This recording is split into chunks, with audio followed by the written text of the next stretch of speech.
Fala galera, vamos hoje resolver as questões da prova da URGS do ano de 2020. Essa foi a prova mais difícil de biologia da URGS da era das questões, da era em que o vestibular tinha 25 questões até aquele momento, porque 22 foi pior que essa. Mas ao mesmo tempo, essa prova assim, ela sempre tem uma questãozinha ali, que tem uma falha, uma coisa.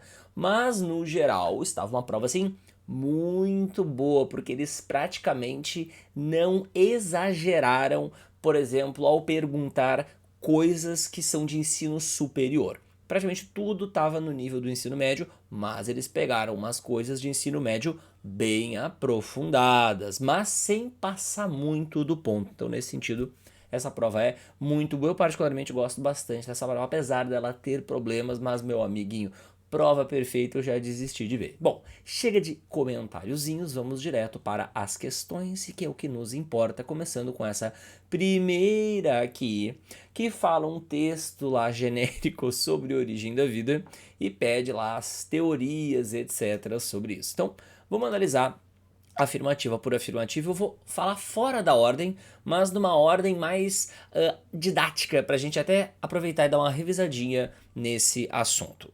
Então, olha só, letra B. A teoria da biogênese, olha só, biogênese, fala que a gênese dos seres vivos vem de um ser vivo pré-existente, uma coisa que já estava viva através da reprodução.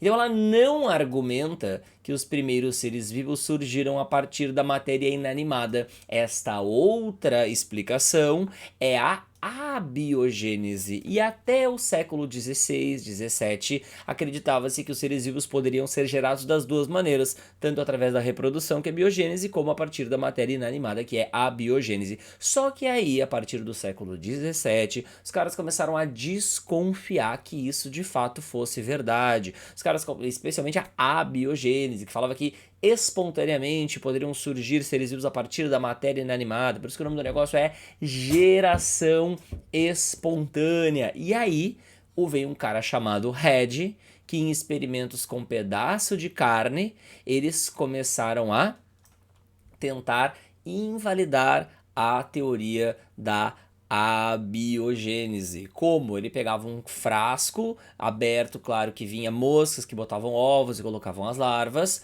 Aí quando ele fechava o pote, não tinha larva, ou seja, as larvas não estariam surgindo por abiogênese, como se achava que acontecia. E daí os abiogenistas reclamaram que sem ar aqui dentro desse pote não teria como a geração espontânea acontecer. E aí ele preencheu o vidro com uma tela que permitia a entrada de ar, mas não a de moscas para colocarem ovos ali, e adivinha, não surgiram larvas no negócio. Por quê? Porque não tem a biogênese, porque tem ar ali, a carne tá ali, então todas as condições para acontecer a biogênese ali. E por que não acontece? Porque não existe, sabe? A tela impediu as moscas de colocarem ovos ali. A origem das larvas é a reprodução das moscas e não a biogênese. Portanto, os experimentos de Red com pedaços de carne no século XVII corroboram a teoria da biogênese. É verdade, porque enfraqueceram a abiogênese. Ok? Aí, 2 séculos depois, veio um cara chamado Pasteur, porque a parada não tinha sido resolvida ainda, tá? Por quê? Porque na mesma década que o Red fez esses experimentos, os caras descobriram micróbios porque inventaram o microscópio. E os micróbios se proliferam muito rápido e ninguém sabia explicar a origem dos micróbios, porque ninguém imaginava ainda que um micróbio pode se reproduzir a cada 20 minutos, como a gente sabe que as bactérias podem hoje. E aí, a origem dos micróbios começou a ser atribuída a biogênese. Ficou 2 séculos, meus caras achando esse negócio. Até que veio um cara chamado Pasteur e derrubou a teoria da abiogênese com o famoso experimento pescoço de cisne, onde em um frasco que tinha esse bucal em formato de pescoço de cisne, ele fervia um caldo cheio de nutrientes, e após a fervura, o cara esperava uma semana, 2 semanas, um mês, e o líquido permanecia estéril. Ou seja, mesmo com a entrada de ar aqui e a chegada de ar aqui, com todas as condições possíveis para acontecer a abiogênese, esta não acontecia. Por quê? Porque ela não acontece. Porque os seres vivos só surgem através de biogênese. Tanto é verdade que quando ele quebrava o negócio, daí tinha crescimento microbiano. Ele descobriu que esse frasco em formato de pescoço de cisne impedia a entrada de bactérias ali, como se fosse um filtro, porque elas batem na parede, porque o negócio é muito dobradinho e não conseguem chegar, grudam na parede, por causa disso não conseguem chegar até o líquido lá.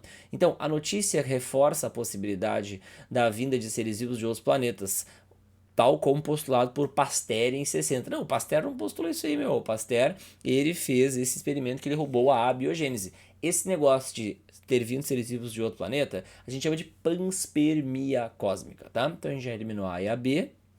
Aí a gente já viu que é a resposta, agora vamos ver as outras. Os primeiros seres vivos surgiram na Terra foram os coacervados. Aqui a gente já entra num outro lance, tá? Que é o seguinte, depois que do Pasteur, tá? Os caras começaram a se perguntar, tá, mas de onde é que vieram os primeiros seres vivos? Que em algum momento deve ter tido um primeiro ser vivo na Terra. Até as ideias do Darwin influenciaram isso, porque o Darwin achava que o primeiro ser vivo teria surgido de maneira espontânea e originado, então, todos os outros a partir de descendência com modificação.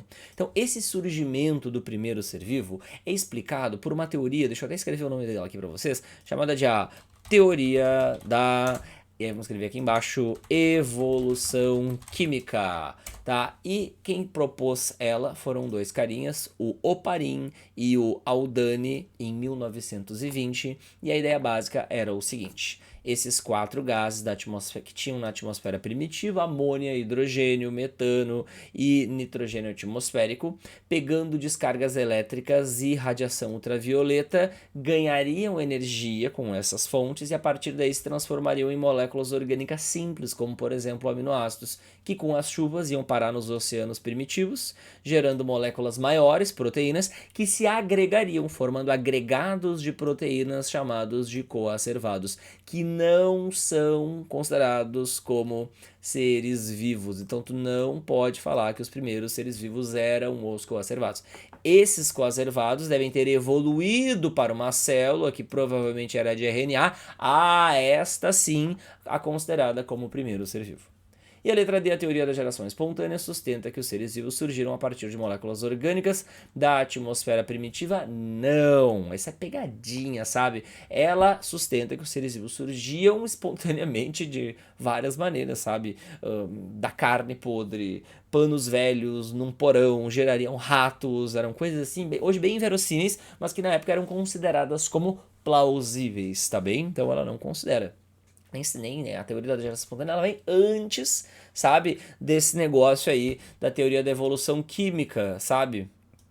Então, isso aí, é o que, inclusive essa afirmativa D, lembrei das aulas de história, seria um anacronismo a afirmativa D, sabe? Porque ele tá falando de uma teoria que veio muito antes dessa história de moléculas orgânicas na atmosfera primitiva. Então, letra E é a mais adequada. Sei que eu demorei um pouquinho mais aí com vocês, mas era só porque eu queria mesmo já aproveitar e dar uma revisada nesse assunto que a gente não costuma revisar muito. Só deixa eu ligar aqui o meu cronômetro, porque eu gosto de ficar acompanhando quanto tempo demora aí a gravação dessas aulas de correção. Pronto, deu. Próxima questão, número 2, uma das mais difíceis da prova, sobre cílios e flagelos formados a partir de microtúbulos. Então vamos lá. Ambos em corte transversal não têm a mesma estrutura. Aliás, perdão, desculpa, comecei lendo errado, me afobei, foi mal. Ambos em corte transversal têm a mesma estrutura interna, é verdade?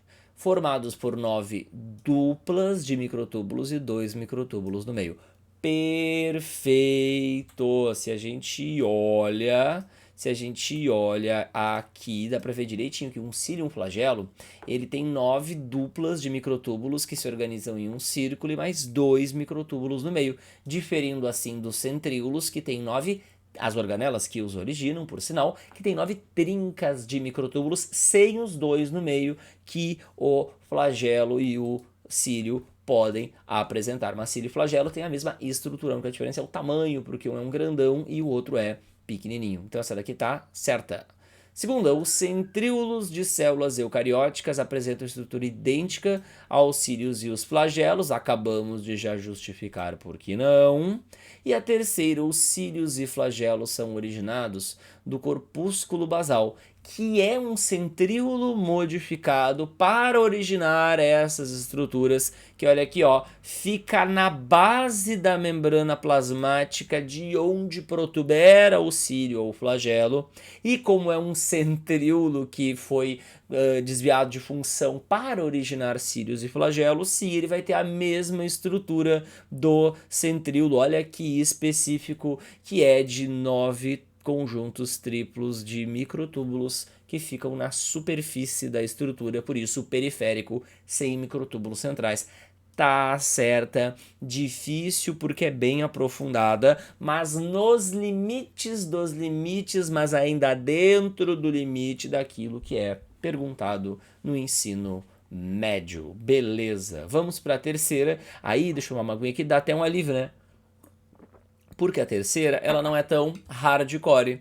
É sobre estrutura dos cloroplastos presentes em células. Então, eles são envolvidos por duas membranas, é verdade, e internamente apresentam pequenas bolsas em formas de discos, os famosos tilacoides, que se empilham em um complexo membranoso denominado de... E aí, cada pilha de tilacoide, então essa pilha aqui, ó, de tilacoide, é um granum. Agora, quando você fala de todas as pilhas de tilacoides, o plural desse termo grano é grana.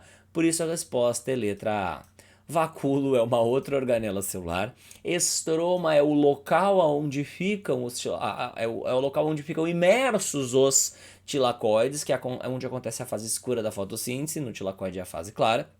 Cristas é coisa de mitocôndria, vesícula não tem dentro desse negócio, e as outras, e cisternas é o nome que a gente dá para cada bolsa do complexo de Golgi, nada a ver com os tilacoides, embora tenha uma certa semelhança estrutural.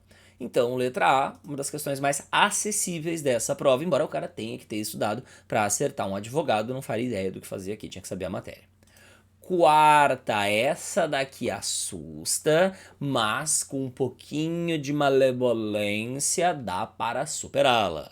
Síntese proteica em células eucarióticas. Ela já começa assustando porque ela vem com esse papo de sítio E, que é bem específico, tá? Já já eu vou explicar isso aí para vocês, vamos focar em outras coisas. Do ribossomo é ocupado por um RNA ribossomal que promove a formação da cadeia polipeptídica. Essa é aquela afirmativa que o cara lê e tipo, bom, olha, nada me parece que possa estar errado aqui, não sei direito, então vamos para B. E aí as outras é mais fácil de eliminar na minha visão. Os RNAs mensageiros têm como função determinar a sequência de aminoácidos em que os aminoácidos devem ser unidos para formar os polipeptídeos. Meu Deus, de cartilha. É isso que tem no RNA mensageiro. A mensagem, então essa daqui eu fico muito apaixonado por ela, sabe? Mas vamos ver as outras. Essa daqui eu fico tipo assim, o que eu faço com esse negócio? Terceira, a informação inscrita na sequência de... Gente, a informação não é escrita no RNA ribossomal, ela é escrita no RNA mensageiro. Então essa daqui não, né? D. Os RNAs ribossômicos capturam aminoácidos livres? Não, quem faz isso aí é o RNA transportador, então essa daí também não, né? E letra E, a ligação entre os aminoácidos na cadeia polipeptídica em formação é catalisada por um RNA ribossomal. A função do RNA ribossomal é atuar como a enzima que vai unir os aminoácidos para formar o polipeptídeo. E este RNA ribossomal, que na letra A é apontado como o cara que junta os aminoácidos, vai fazer isso assim, ó. Aqui dá pra ver bem. Onde é que é o sítio P? Não é o E que ele fala ali, ó. É onde o primeiro aminoácido na síntese proteica, a metionina, vai se conectar através de seu RNA transportador. Sítio A é onde chega o segundo aminoácido, sabe? E o sítio E é o seguinte, quando o ribossomo, ó, eu até procurei fazer assim bem bonitinho aqui para vocês, quando o ribossomo ele, ó, caminha 3 bases pro lado, esse sítio aqui, aonde o AUG está e aonde o RNA transportador que carregava a metionina vai embora, é o sítio E. Então tem 3 sítios, ó, e eu gosto de chamar assim, ó, EPA.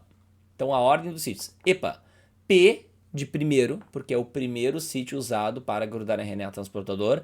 A, que é o do lado por causa do EPA, e E é só o sítio que as coisas vão embora. Então o sítio aonde acontece essa ligação é entre o P e o A, e não no E. Por isso que essa daqui tecnicamente está errada. Mas vamos imaginar que você não aprofundou todos os seus estudos, seus estudos, não sabia esse negócio de sítio E. E aí, como é que faz? Meu, a letra B, ela está escancaradamente certa, tem tudo que é resumo. A letra A é aquela coisa mais nebulosa, mais aprofundada. Mas se tu tem certeza que a letra A e B tá certa, e tu não tem certeza se a letra A tá certa ou tá errada, não é para ser difícil a escolha. Não é para ser difícil a escolha. Você tem que marcar a que você tem certeza. Sempre que tiver nessa situação, uma que você tem certeza e a outra nada a ver, a uma que tá lá no resumo do cursinho e a outra que não tá no resumo do cursinho, bota que tá no resumo do cursinho, cara.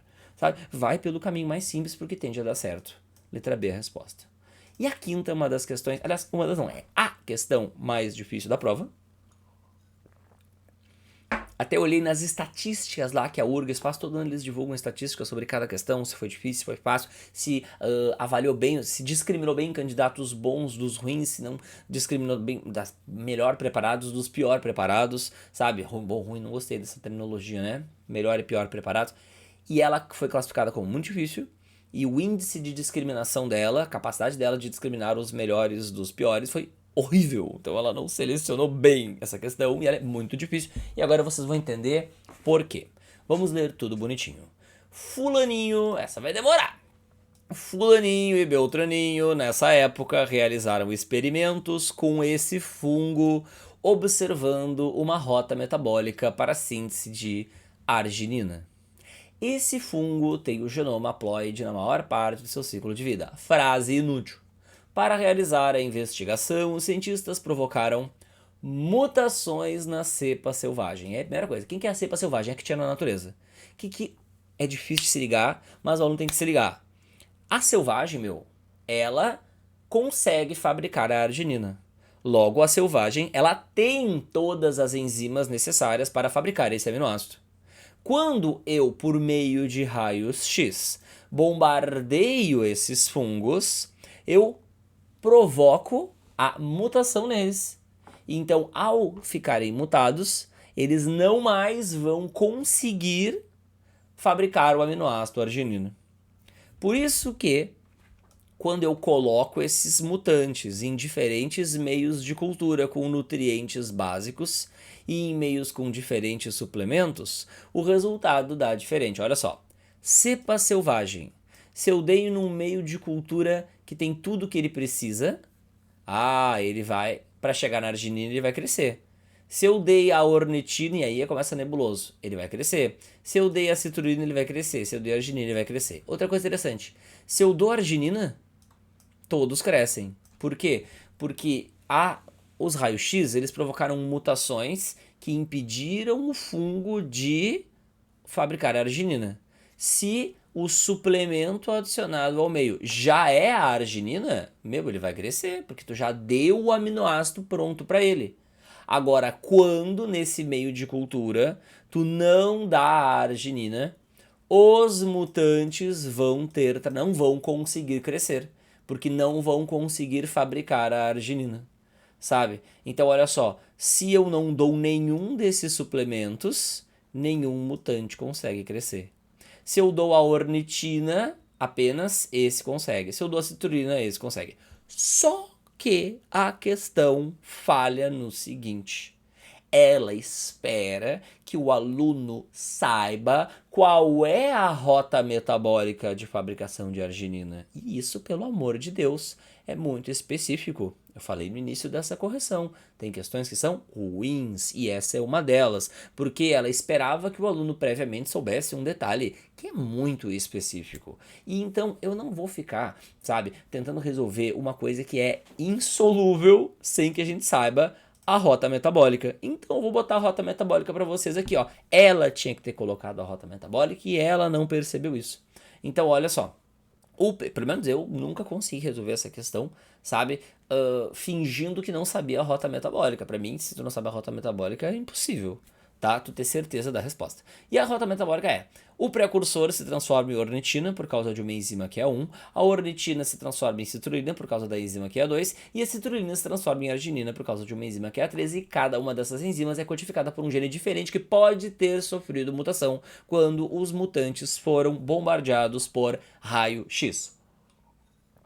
Aí, qual que é o lance que tu tem que perceber? Se o mutante 1 ele só consegue crescer quando tu já dá a arginina pronta, sabe? Se tu der ornitina, ele não cresce. Se tu der citrulina, ele não cresce. O que significa? Ele deve, o mutante 1, ter sofrido uma mutação no gene que codifica a enzima 1, sabe? Porque daí se acontecer isso, ele não vai nem conseguir fabricar a ornitina. Entende? Então, se ele não conseguir fabricar a ornitina, não adianta. Peraí.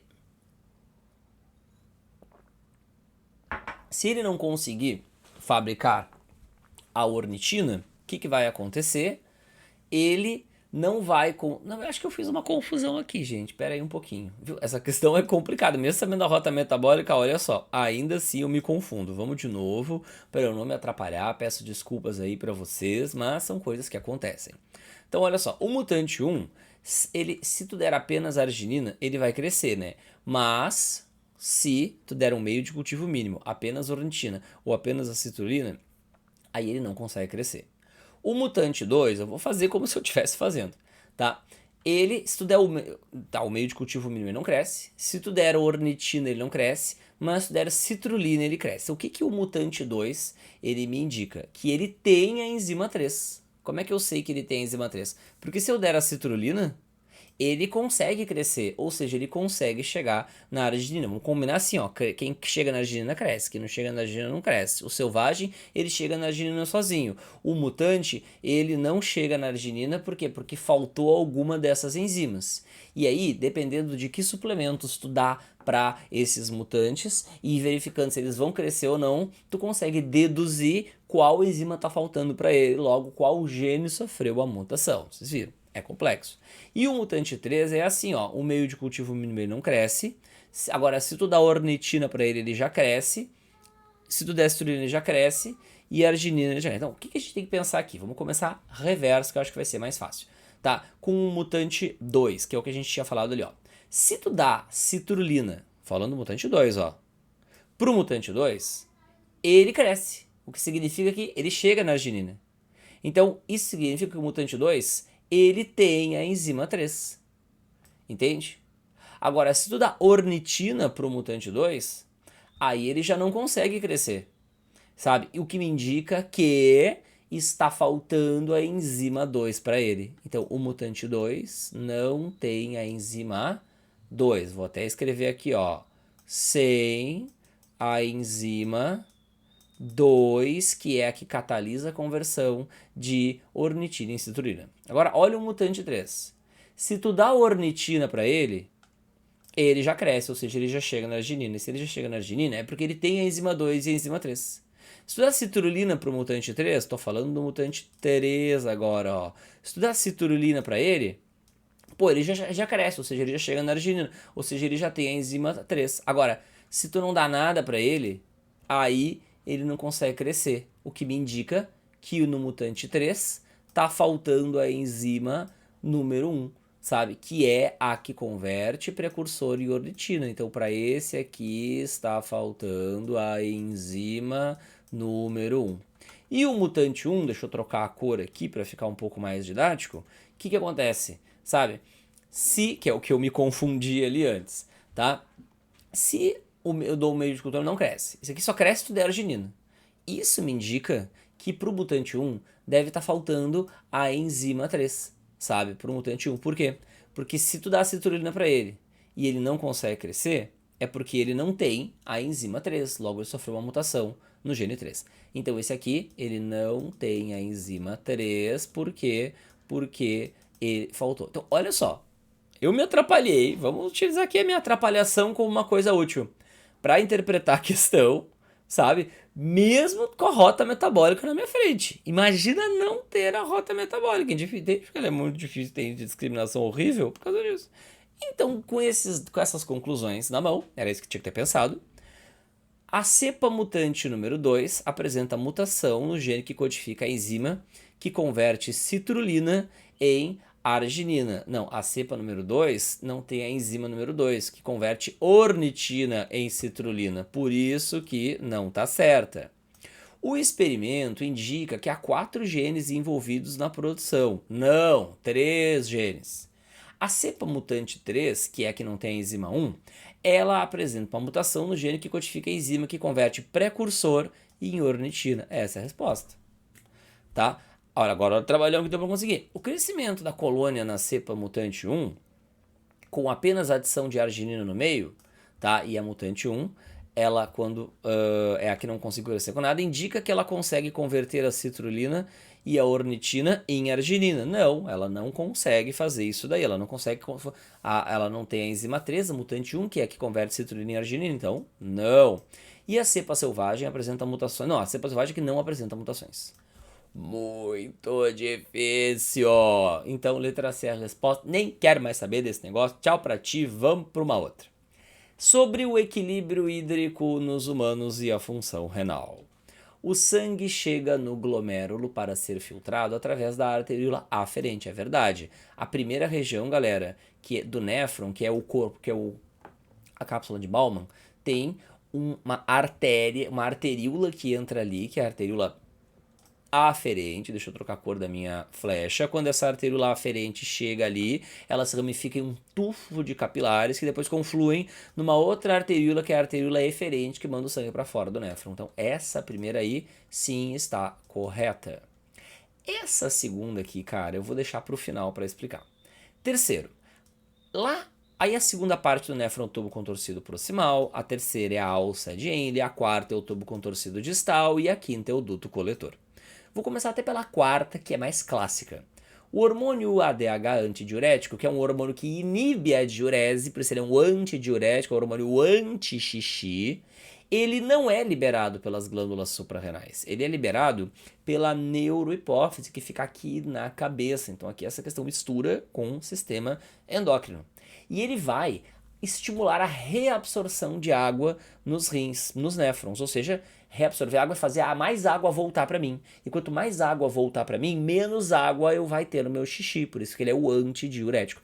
Então ele realmente aumenta a permeabilidade de água das células, mas não é dos glomérulos também, tá? Ele vai atuar, principalmente no duto coletor. Então ela tem duas falsidades. Tem alguma afirmativa que começa com V e termina com F? Tem. Qual? Só a resposta. Então isso faz a questão não ficar tão horrível, porque a gente acaba não dependendo da segunda e da terceira afirmativas, que são as mais complexas. Com um estudo médio de sistema excretor, é pro cara dar conta da primeira e da última, e daí com as calças na mão conseguir acertar. Mas vamos para a terceira. A reabsorção de sódio nos rins, galera, ela acontece em 2 lugares. No tubo contorcido proximal, onde a maioria do sódio que entrou no néfron volta, e no distal, tá? Tu vai regular a quantidade de sódio que tu vai deixar sair e que tu vai querer que fique, e aí dependendo da tua pressão arterial isso vai mudar. Se a minha pressão arterial ela tá baixa, eu tenho que reter mais sódio no corpo, porque a presença do sódio no sangue eleva a pressão. Agora, se a minha pressão arterial tá alta, eu tenho que deixar o sódio embora do meu sangue, porque isso vai diminuí-la. E quem vai controlar essa retenção de sódio ou não é um hormônio chamado aldosterona, que estimula diretamente a retenção de sódio no corpo através do estímulo do aumento da reabsorção de sódio no tubo distal. Tá? O mecanismo que dispara esse processo é uma queda na pressão arterial, que faz a gente produzir um hormônio chamado angiotensina, cuja presença faz a gente produzir a aldosterona, que faz a gente reter mais sódio, reabsorvendo mais no tubo distal, e dessa maneira elevando a pressão e acabando por liberar menos sódio na urina. Então ela está correta.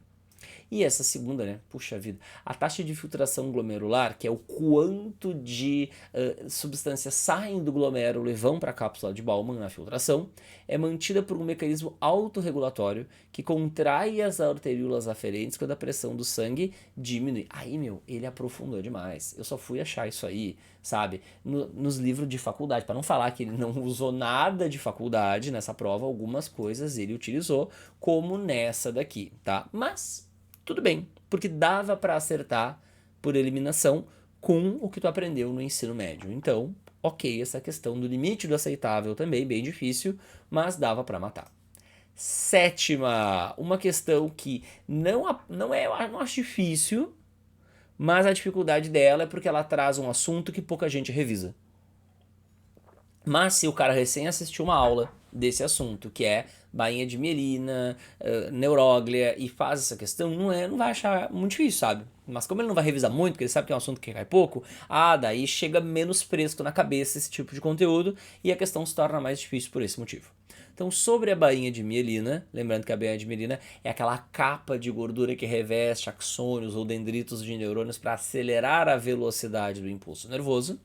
Ela não é formada por proteínas, ela é formada por gordura, não gera uma barreira hematocefálica protegendo os hormônios de substâncias nocivas, é para acelerar a velocidade de propagação do impulso, promove uma condução de potenciais de ação mais rapidamente, não mais lentamente, é produzida por células da glia. Galera, no tecido nervoso a gente tem os neurônios e as células que ajudam os neurônios a fazer o que eles têm que fazer. Estas são as células da glia. E tem duas células que podem originar bainha de mielina. Os oligodendrócitos, que cumprem essa tarefa nos órgãos do sistema nervoso central, encéfalo e medula espinhal, e as células de Schwann, que fazem a bainha de mielina no sistema nervoso periférico, que é basicamente nos nervos. Então é produzido pelas células da glia, que tem como função propagar os sinais elétricos captados pelo sistema nervoso periférico. Galera, a célula da glia não tem como função captar sinais elétricos. Quem faz isso aí é o neurônio, cara. Por isso que essa afirmativa tá errada. E letra E, tem origem no sistema nervoso central a partir dos oligodendrócitos e no nervo periférico a partir das células do chão. Então tá, então é isso aí. Letra E. Vamos para a próxima. Essa daqui, para mim, é muito surpreendente, sabe? Por quê? Porque ela é considerada, pelas estatísticas da URGS, uma das questões mais difíceis da prova. E eu achei uma das questões mais fáceis da prova. Por quê? Porque é outra questão que tem o seguinte contexto. Quem recém assistiu uma aula disso e faz essa questão, aí não vai ser uma questão média, vai ser uma questão muito fácil. Muito fácil. Mas como esse é um assunto que pouquíssima gente revisa, porque é raro de cair, aí chega muito desaquecido e não lembra que na medula óssea tem duas linhagens de células. Olha como é fácil de revisar essa questão. A mieloide e a linfóide. A linhagem linfóide lá na medula óssea, que tem o tecido hematopoético, que é o tecido que origina as células sanguíneas. Tá legal. A célula progenitora lá na medula óssea, vamos botar aqui, vamos mostrar para vocês. Ela gera duas linhagens, a linhagem mieloide e a linhagem linfóide. A linfóide ela só gera um tipo de célula, linfócito. Todas as demais células, hemácia, eosinófilo, basófilo, meacariócito, que vira plaqueta, neutrófilo, vem da mieloide. Então, quando você está na aula, mieloide é quase tudo linfóide, é linfócito. Se sabe isso, chega na questão, aqui linfócitos é linfóide, o meu professor ensinou que linfócitos é linfóide, o resto é mieloide, 1, 2, 1, qual afirmativa que tem isso? 1, 2, 1, letra A é a resposta, fim, é só isso, entende? Então, galera, inclusive, galera, acabou, vocês entendem? É muito simples. Linhagem linfóide gera linfócito, linhagem mieloide gera o resto. Não tem papo, então é muito fácil para quem recém assistiu a aula e lembra disso, senão ela fica difícil. Nona, essa também é desafiadora, mas dá para acertar no limite. Galera, essa é a tônica dessa prova. Tem muitas questões desafiadoras, mas que são acertáveis. É diferente de uma prova que tem questão desafiadora que é impossível. O que a gente aprende quando tá tendo aula de embriologia? Que isso aqui é uma clivagem holoblástica, porque todo o ovo se dividiu, porque isso aqui é uma clivagem holoblástica, porque todo o ovo se dividiu, que isso aqui é uma clivagem meroblástica, aquela dos insetos, que só em toda a superfície do ovo acontecem as divisões celulares, e que isso aqui é uma clivagem meroblástica, tá ali o disco germinativo, onde as células se dividem por cima do vitelo, então o vitelo não participa das divisões, ele não é dividido entre as células, algo que acontece na holoblástica, e tanto nessa de cima como nessa de baixo, sabe? Só que ele veio com outros termos, e aí você tem que, na hora da prova, tentar adaptar. Completa, incompleta, superficial. Bom, vamos lá. A primeira coisa que eu faria nessa questão seria olhar esse superficial. Se é uma clivagem superficial, ela só pode acontecer na superfície. E aí, olhando essas 4 figuras, tem 2 em que elas acontecem na superfície. Essa daqui poderia ser superficial, essa daqui poderia ser superficial. Então aqui poderia caber um 3 e aqui poderia caber um 3. Aí eu vou para as afirmativas. E o que eu descubro? Que na última afirmativa não tem nenhum número 3. E que aqui em cima tem 2 números 3. Então eu já eliminaria essas 2 aqui, sabe? Ficaria com essas aqui de baixo. Aí, olhando as que sobraram e pensando em completa, e aí a minha previsão de que ele chamaria isso aqui de superficial não se confirma, mas não dá para falar que essa primeira e essa terceira são superficiais na medida que todo o ovo está sofrendo divisões, né? Não combina, sabe? Agora, olhando a primeira e a terceira, o que me dá vontade de dizer é o seguinte: todo ovo está sofrendo a divisão. Poxa vida, então ela tem cara de completa. É assim que faz, velho. Tem cara de completa, porque toda a completude do ovo tá sofrendo divisão. Elas são muito parecidas, né? Então, por causa disso, eu colocaria completo aqui e sobraria esse incompleto para ser o número 2. Marca ali a letra D. Vocês entendem que dá? É só o advogado tinha condições de acertar. Sabe, olhando esses termos aí, olhando as figuras, comparando e vendo o que faz mais sentido, poderia ser uma questão daquelas de teste de QI, sabe, de raciocínio lógico.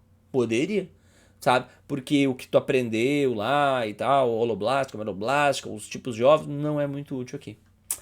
Limite do possível, mas era possível. Agora para aliviar um pouco a barra, né, uma não tão difícil.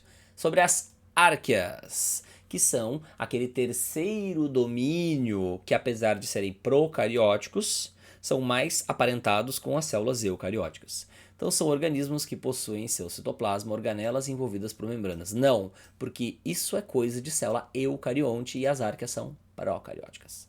Apresentam um ancestral comum mais recente com os eucariontes do que com o domínio bactéria. É verdade, apesar de serem procarióticas, como eu acabei de dizer, tem maior grau de parentesco com os eucariontes.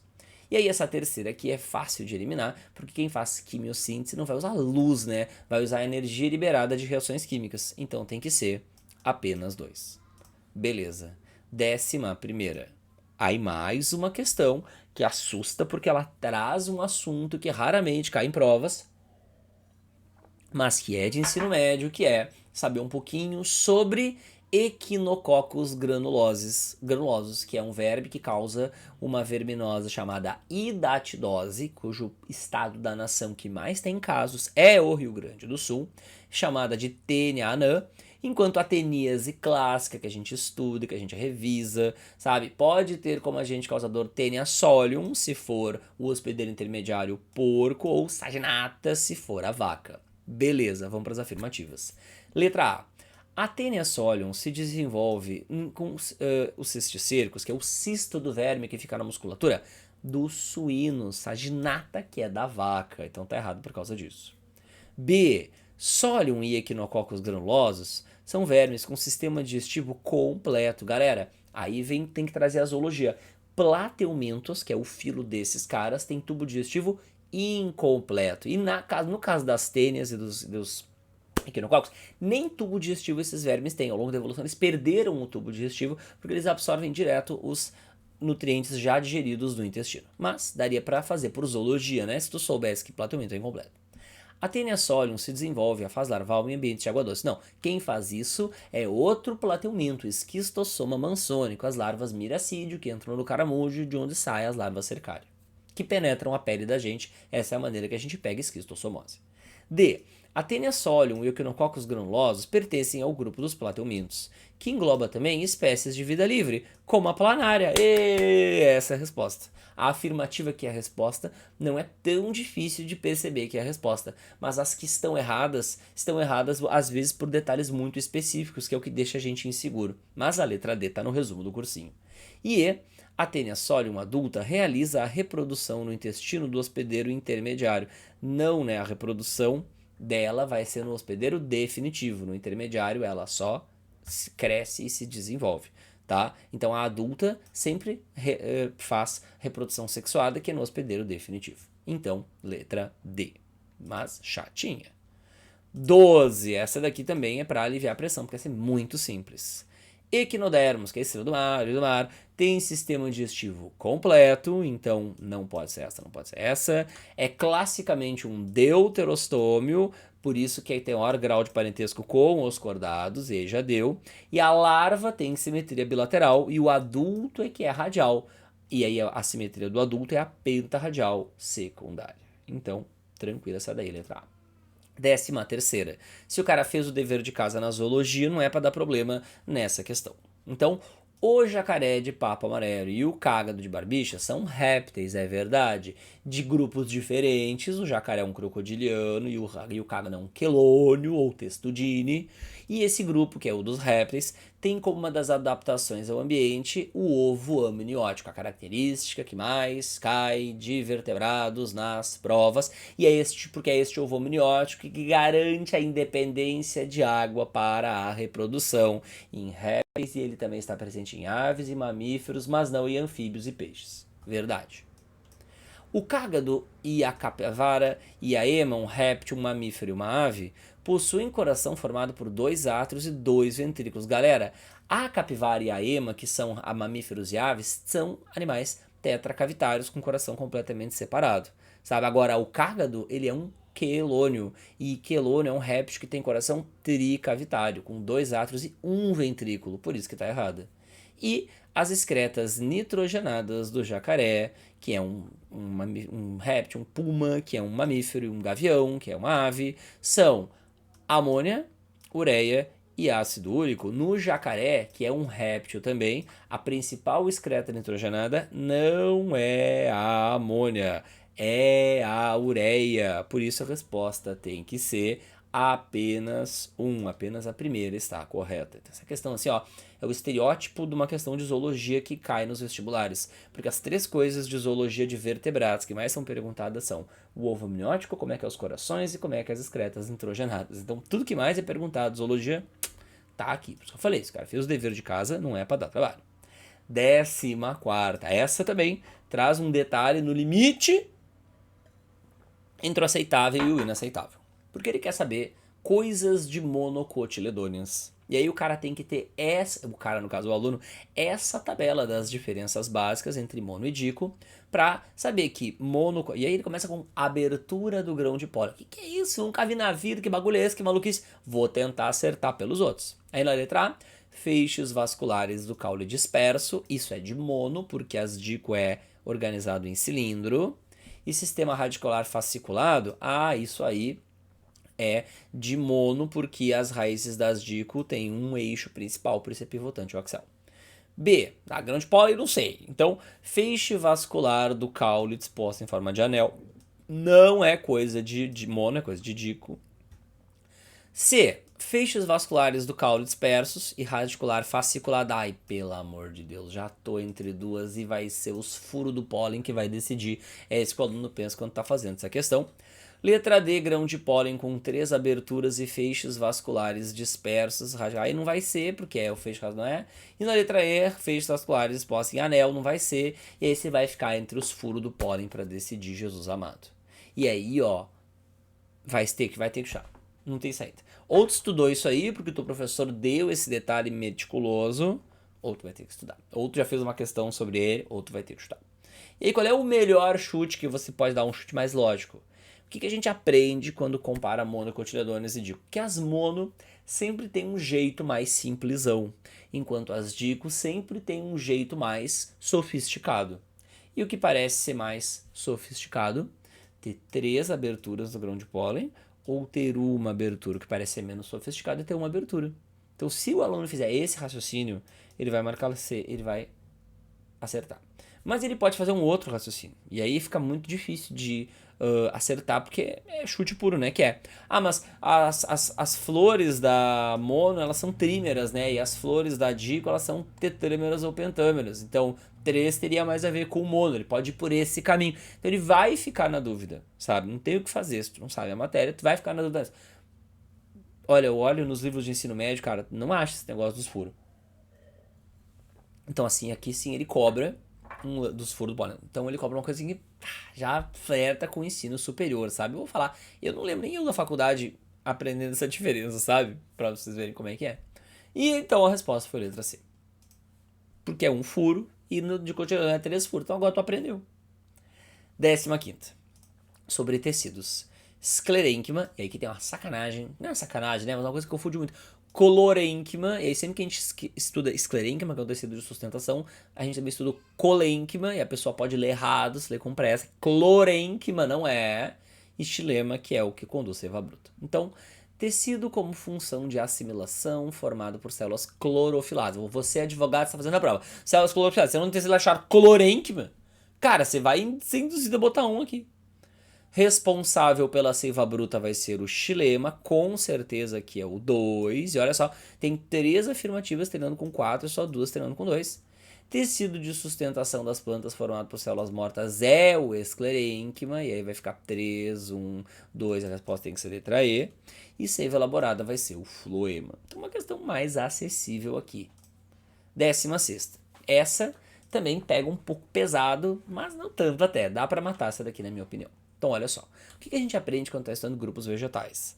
Que ao longo da evolução das plantas, o gametófito foi diminuindo de tamanho e o esporófito foi aumentando, e que só nas briófitas o gametófito é a geração duradoura, maior. Nos outros passa a ser o esporófito quem assume essa função.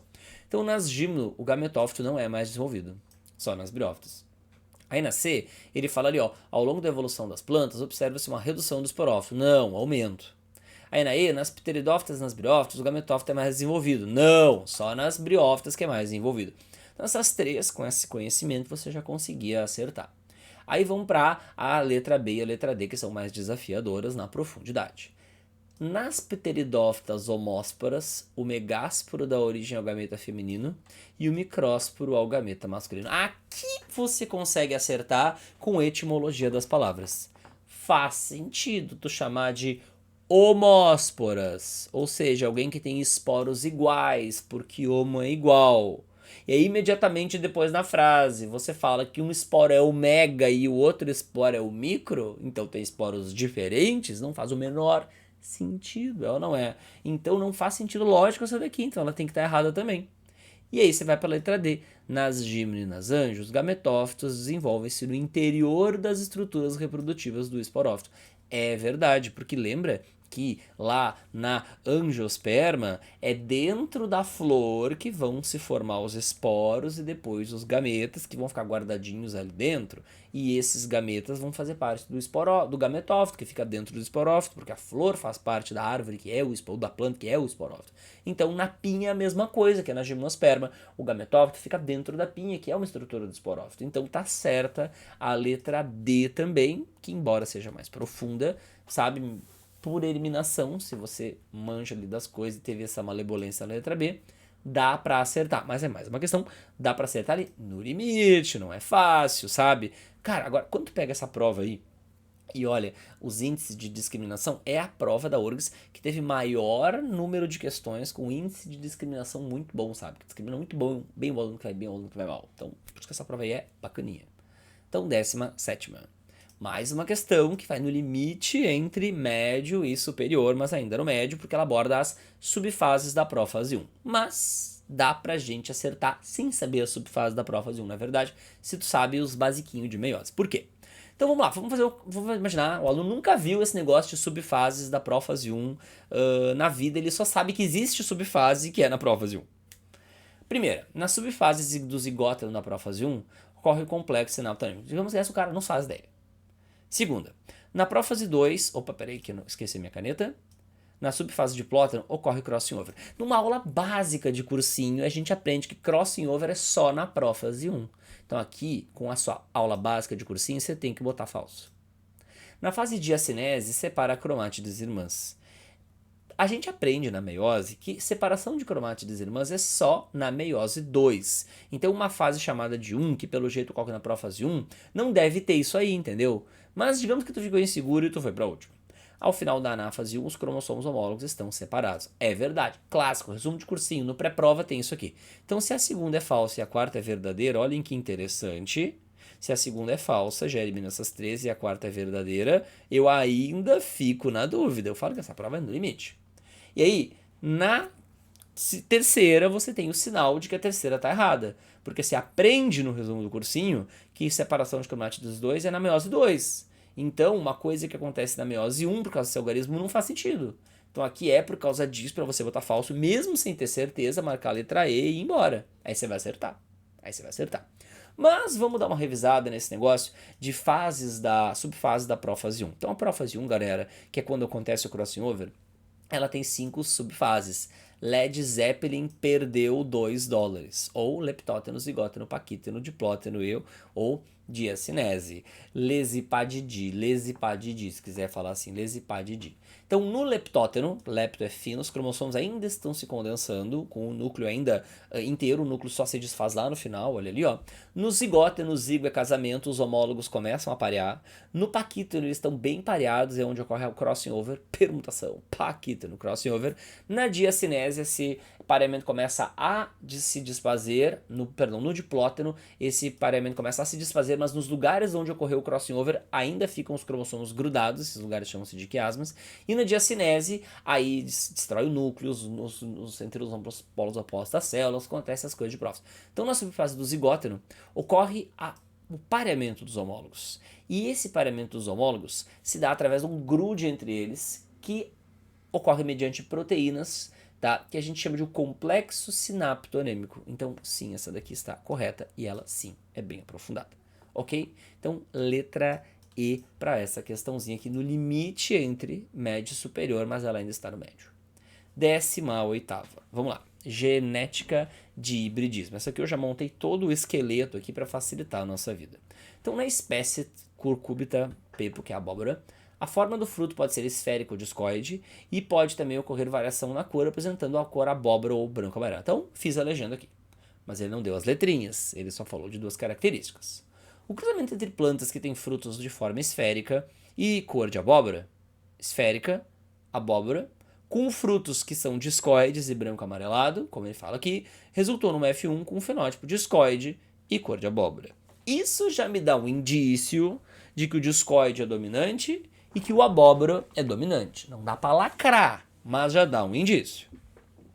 O cruzamento das plantas da F1 entre si produziu uma F2 com 224 indivíduos, 126 discoide abóbora, 42 discoide branco, 40 esférico abóbora e 16 esférico branco. E aí essa proporção se você está treinadinho, você percebe basicamente que ela é 9 para 3 para 3 para 1.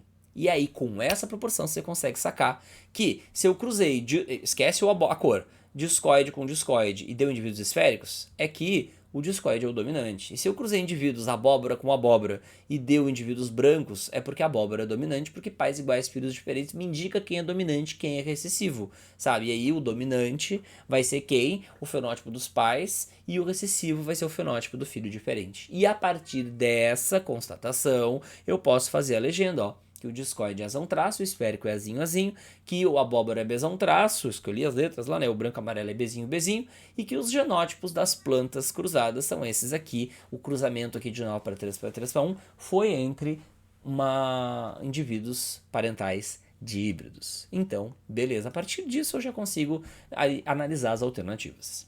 As proporções de cor e forma dos frutos obtidos indicam que existe alelos múltiplos. Não, alelos múltiplos é aquele negócio de ter um gene com mais alelos e tal. Não, é 2 genes, cada um com 2 alelos.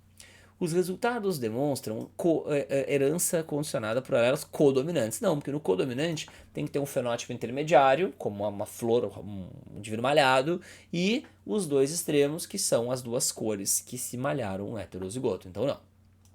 Os alelos que condicionam a forma do fruto se agregam de forma independente daqueles que condicionam a cor do fruto. É verdade, porque quando dá essas proporções aqui, de 9 para 3 para 3 para 1, é proporção de segunda lei de Mendel, na qual os 2 genes cuja herança nós estamos analisando estão em cromossomos diferentes, portanto se agregam independentemente. É essa.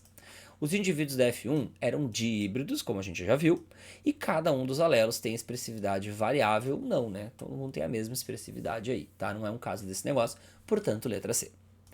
A 19ª é muito trabalhosa, porque demora para analisar esses genótipos no heredograma na maneira como eles são colocados. Mas vamos lá. Ele falou para nós que o lobo da orelha solto é um fenótipo dominante em relação ao aderido e que daltonismo é ligado ao X, mas ele não falou se é ligado ao X recessivo ou dominante, mas a gente consegue, olhando o heredograma, deduzir que é um fenótipo recessivo, porque aqui a gente tem pais daltônicos que têm não daltônicos que têm um filho daltônico. A partir daí a gente consegue genotipar os indivíduos, que é o que a gente precisa para poder resolver os 3 cruzamentos que ele nos pediu. Então esse indivíduo aqui vai ser uma mulher que é XDzão inicialmente, né? Depois a gente descobre as letrinhas dela. XDzão traço, porque ela é não daltônica, e azinho azinho, porque ela tem lobo aderido. Esse indivíduo aqui é XDzão Y, porque ele não é daltônico, e azão traço, porque ele tem lobo solto, pelas corzinhas. Esse indivíduo aqui é XDzão Y, porque ele não é daltônico, tá? E azinho azinho, e se ele é azinho azinho, automaticamente eu já sei que o pai dele tinha que ser azinho azinho aqui, descobri isso. Essa mulher aqui é XDzão porque ela não é daltônica. E azão, aí já sei que ela é azão azinho, porque se ela tem lobo da orelha solta, ela é azão. Mas como ela tem uma mãe que é azinho azinho, ela só pode ser azinho azinho. Esse indivíduo 3 ele é daltônico, então ele é XDzinho Y. Então ele tem que ter recebido um XDzinho da mãe. E aí eu já sei que a mãe é XDzão XDzinho. Ela é portadora do alelo do daltonismo por isso. E azão azinho. E essa indivídua última aqui, ela é XDzão traço azinho azinho.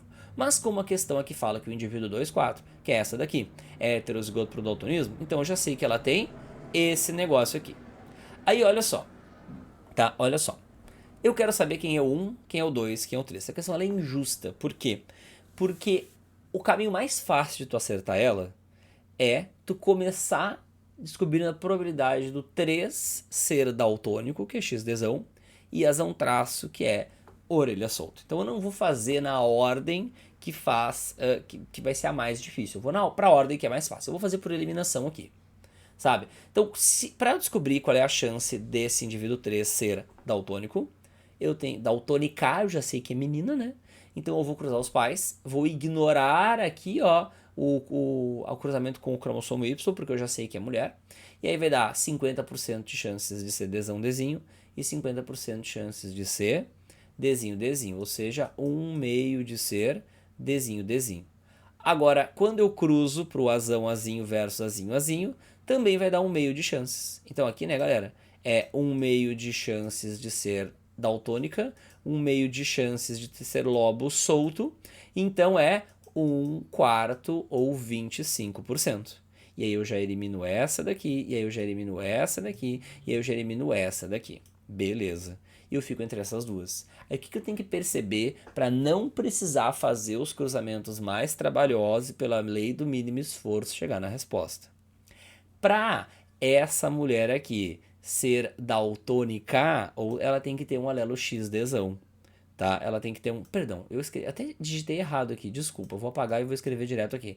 Ela tem que ser, para ser daltônica, XDzinho, XDzinho. E aí o que acontece? Para ela ser XDzinho, XDzinho, ela tem que ter recebido um XDzinho da mãe, que talvez tenha, mas o pai deveria ser daltônico, porque o pai deveria ser XDzinho Y. Então eu já sei de antemão que a chance dela ser daltônica é zero. Então, essa daqui vai ter chance zero de ser daltônica.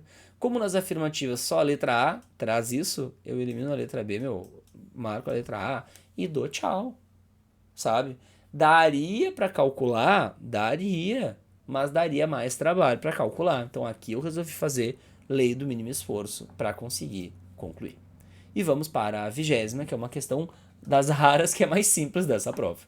Características herdadas de um ancestral comum e que são compartilhadas por duas ou mais espécies são herdadas a partir, esse processo chama-se de irradiação adaptativa, e essa característica ancestral que segue nos descendentes modificados da forma original são características homólogas, são similaridades homólogas. As análogas não, são características que evoluíram por coincidência, sabe? Como coincidência não é um termo bom. São que evoluíram em diferentes espécies pouco aparentadas, que evoluíram formas semelhantes porque estão no mesmo ambiente, logo sendo influenciadas pelos mesmos fatores ambientais, como a evolução de nadadeiras e animais aquáticos de origens evolutivas distantes, como um pássaro que teve a asa transformada em nadadeira porque estava na água, como um golfinho que teve um braço transformado em nadadeira porque estava na água, sabe? Então essa presença, esse ambiente aquático acaba influenciando uma evolução similar em órgãos que não eram parecidos porque são de animais diferentes. Isso chama convergência adaptativa, e essas similaridades são as análogas. Não estava no ancestral comum ter essa nadadeira, elas evoluíram de maneira independente porque os animais estavam no mesmo ambiente. Essa 21, que eu botei como 22 aqui, é uma das mais chatinhas da prova também, mas dá para acertar no limite. Então, níquel náusea. O que está errado nesta cena? O que está errado nessa cena é que o homem nunca conviveu com os dinossauros, porque os dinossauros foram extintos. E ele mesmo fala, não existiam dinossauros no tempo dos homens da caverna. Porque os dinossauros foram extintos, galera, na transição da era mesozoica para a era cenozoica, há 65 milhões de anos atrás. E o Homo sapiens só surgiu, o Sapiens mesmo só surgiu tipo uns 200 mil anos atrás. 1000 anos atrás, não é milhões, sabe? Enquanto que o primeiro hominídeo deve ter surgido há uns 7 bilhões de anos atrás. O primeiro animal que se diversificou da linhagem dos macacos e da qual originou a linhagem que lá pra frente virou Homo sapiens, sabe? Então, vamos lá. Assinale a alternativa que justifica, olha como isso aqui ajuda, corretamente o fato dos dinossauros e humanos terem vivido em períodos distintos. Então, a extinção dos dinossauros ocorreu no período Cretáceo, que é o último período da era Mesozoica. Perceba que você já tinha que chegar com um domínio, né, de mais ou menos quando é que é as eras. E os primeiros indivíduos do gênero Homo surgiram há 3 milhões. Agora, calma aí. O primeiro hominídeo, que surgiu há 7, ele não era do gênero Homo ainda. E sim, os primeiros Homo surgiram há mais ou menos 3. Por isso essa resposta. Então, olha só. Tá? As outras afirmativas vão falar coisas que não justificam. Primeiro, estão erradas, e segundo, que não justificam o porquê que não tá certo tu falar que dinossauros e humanos viveram na mesma época. Olha que interessante, olha um advogado fazendo essa questão. Pô, ele tá pedindo uma explicação sobre humanos e dinossauros. Então eu vou marcar uma questão, uma afirmativa que tem humanos e dinossauros na resposta. E nem todas têm humanos e dinossauros. Olha a letra B. Os dinossauros são do período devoniano. Devoniano é um período da era paleozoica. Não tinha nem réptil no planeta ainda. Os primeiros anfíbios estavam surgindo. E os primeiros hominídeos surgiram no período permiano. Tipo assim, aí nem era mesozoica. Não faz sentido, surgiu bem depois dos hominídeos. A presença de seres humanos é recente no planeta. E os primeiros hominídeos não surgiram há só 5 mil anos. Para pensar, 5 mil anos já tinha primórdios do Egito lá, sabe? Já tinha começado a história, não é que a história começa quando começa a registrar coisas, né? Então os humanos surgiram antes. Tem que ter uma noção de tempo geológico aí, né? Os primeiros hominídeos viveram há 500 milhões de anos. Não, né? Não é tanto tempo, né? 500 milhões de anos é esse período aqui, ó. Então o cara tinha que ter uma noção de tempo geológico muito apurada aqui, que às vezes a gente desenvolve até mais na aula de geografia do que na aula de biologia. E a diversificação da linhagem de primatas que originaram os hominídeos ocorreu no Carbonífero, que é um período lá da época do Mesozoica, nem tinha dinossauro ainda, né? Logo após a extinção dos dinossauros. Não, né? Não. Por isso, letra A é a resposta. E aí, nas últimas 4 questões dessa prova, acho tão interessante. Acho que o cara cansou de fazer questão difícil. E nesse 4, agora uma de ecologia mais tranquila aí pra terminar de uma vez que eu tô cansado de fazer questão. E aí as últimas 4 vieram surpreendentemente mais acessíveis.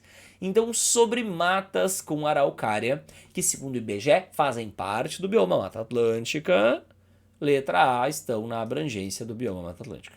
Agora vamos ver por que as outras estão erradas. Estão restritas a climas subtropicais, né? E não tropicais, que é lá acima do trópico, lá de São Paulo. Tem um fenômeno de desertificação como sua principal ameaça. Não, isso é coisa de pampa, né? A desertificação como uma ameaça importante. Estão presentes em regiões de clima caracterizado por altíssima pluviosidade e temperaturas amenas, né? Porque é subtropical. E possuem como espécies nativas pinos e eucaliptos, são exóticas, né? As principais ameaças a esse bioma, inclusive. 23ª, sobre pirâmides ecológicas. Então, a produtividade secundária líquida representa na pirâmide de energia, lembrando que a secundária líquida, a PPB, é toda a fotossíntese que as plantas fizeram. A PPL é a glicose que sobrou da fotossíntese e que a planta não respirou.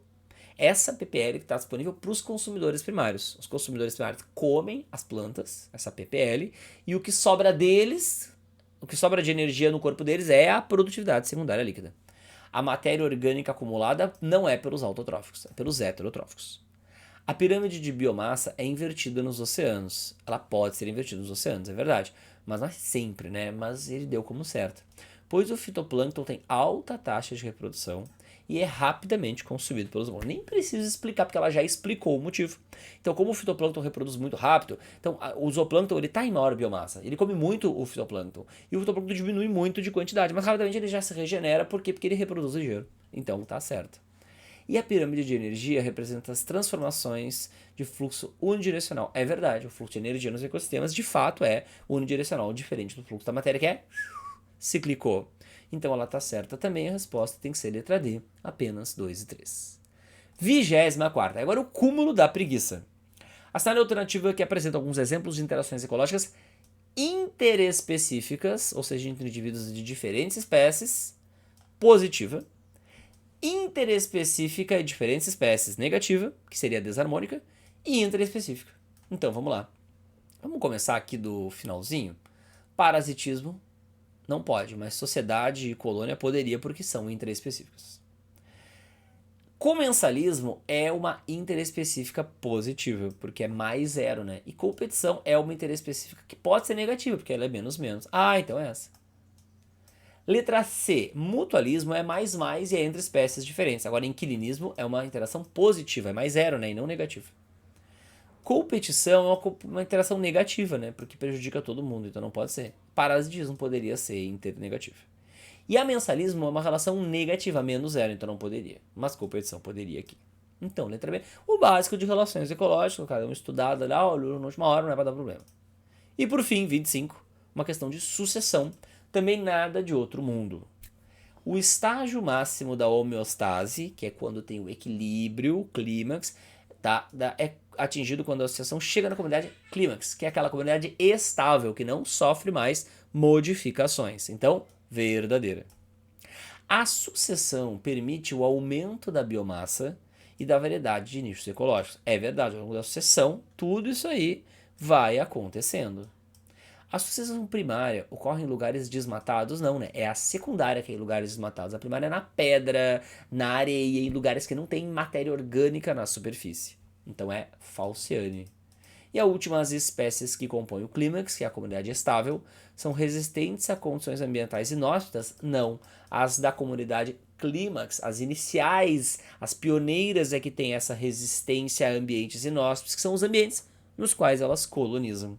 Então tem que ser letra D, tá? Então, galerinha, essa foi a desafiadoríssima prova da URGS de 2020. Uma prova que, na minha percepção e no histograma, quando a gente analisa a amostra, ele selecionou muito bem os candidatos, embora com alguns tropeços, como a questão que faltava a rota metabólica, ou com algumas questões um pouquinho no limite do aprofundado, como a dos furos do pólen, ainda assim ela conseguiu, sabe? No geral, essa é uma prova muito legal, bem exigente, poucas questões fáceis, muitas questões médias e difíceis, sabe? Excelente para selecionar alunos da medicina que realmente são muito equilibrados, né? Uma cabeça lá muito equilibrada, e aí se tu faz uma prova mais exigente, mas com exigências boas, tu consegue selecionar muito bem. A prova que melhor selecionou candidatos na história dessas provas, tá bom? Então, é isso aí. Beijão e até mais.